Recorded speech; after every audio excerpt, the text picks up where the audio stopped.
আজকে দুপুরের জন্য ইলিশ মাছ রান্না করব। সেজন্য সকালবেলায় মাছটা ভিজিয়ে রেখেছিলাম। এখন মাছটা পরিষ্কার করে নিচ্ছি আর মাছের যে আঁশ দেখতে পাচ্ছেন সেটা একদম ছাড়িয়ে নিব। তারপর একদম কেটে সুন্দরভাবে পিচ করে নিব। আজকে দুপুরে হচ্ছে ইলিশ মাছ আর হচ্ছে লাল শাক রান্না করা হবে।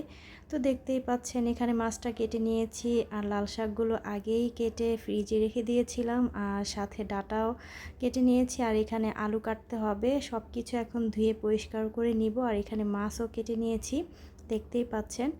তো সব কিছু আমি গুছিয়ে নিয়েছি রান্না করার জন্য। এখানে শাক পরিষ্কার করে ধুয়ে নিয়েছি, আলুও কেটে নিয়েছি, ডাঁটাও ধুয়ে নিয়েছি, সাথে পেঁয়াজ কুচি করে নিয়েছি।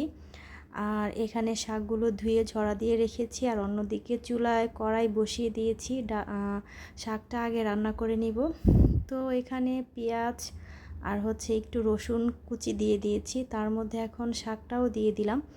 ভালোভাবে এখন রান্না করে নিব আর বাদবাকি যে কাজগুলো আছে সেগুলোও আমি সেরে নিব। দেখতেই পাচ্ছেন লাল শাকটা কিন্তু চুলায় দিয়ে দিয়েছি, একটু ঢাকনা দিয়ে ঢেকে রাখবো কিছুক্ষণ সময়ের জন্য।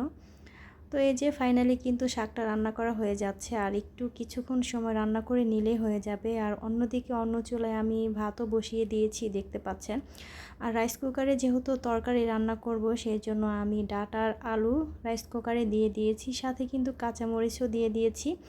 এখন মশলাটা কষিয়ে তারপর হচ্ছে আমি এখানে ঢেলে দিব। আর অন্যদিকে কিন্তু শাক রান্নাও হয়ে গিয়েছে, দেখতেই পাচ্ছেন। তো দুপুরে হচ্ছে শাক আর হচ্ছে ইলিশ মাছ দিয়ে ভাত খাওয়া হবে। তো অন্যদিকে এখন চুলায় কড়াই বসিয়ে দিয়েছি, পেঁয়াজ মরিচ আমি একটু ভালোভাবে ভেজে নিব লাল লাল করে। তারপরে এখানে সব ধরনের মশলা দিয়ে ভালোভাবে একটু কষিয়ে নিব। তো এখানে সব ধরনের মশলাটা দিয়ে দেওয়ার পর এখন ভালোভাবে কষিয়ে নিয়েছি আর দেখতে পাচ্ছেন মাশাল্লাহ কালারটা কিন্তু অনেক সুন্দর হয়েছে। এখন এটা আমি রাইস কুকারে ঢেলে দিব। তো দেখতেই পাচ্ছেন রাইস কুকারে এখন আমি মশলাটা ঢেলে দিচ্ছি, তারপর ঢাকনাটা ঢেকে দিব। আর বেশিরভাগ রান্না আমি রাইস কুকারেই রান্না করি। আমার এই ভিডিওটা কাছে এবং দূরে যায় যেখান থেকে দেখছেন সবাইকে অসংখ্য ধন্যবাদ। সবাই সম্পূর্ণ ভিডিও দেখে সুন্দর কমেন্ট করবেন। নতুনদেরকে সবাই একটু বেশি করে সাপোর্ট করবেন, তাদের কাছ থেকেই সাপোর্ট পাওয়া যায়। আর ভিডিও না দেখে আসলে আপনারা কমেন্ট করবেন না, ভিডিওটা দেখে তারপর হচ্ছে আপনারা কমেন্ট করবেন। ইদানিং ভিডিও না দেখে কমেন্ট করলে আসলে একদমই ভিউজ হচ্ছে না আর রিচ একদম কমে যাচ্ছে। সবার পেজের অবস্থায় এমন হচ্ছে। তো যাই হোক, বারবার একটা কথাই বলবো, ভিডিও দেখে ভিডিও অনুযায়ী সুন্দর একটা কমেন্ট করবেন। তো এদিকে কিন্তু ইলিশ মাছের তরকারিটা রান্না করা হয়ে গিয়েছে, মাশাল্লাহ দেখতেই পাচ্ছেন অনেক সুন্দর একটা কালার এসেছে। তো দুপুরে এখন খাবার খেয়ে নিব। তো দুপুরে হচ্ছে ইলিশ মাছের তরকারি ছিল, সাথে লাল শাক ছিল। এই খাবার হলে আর কি লাগে বলেন।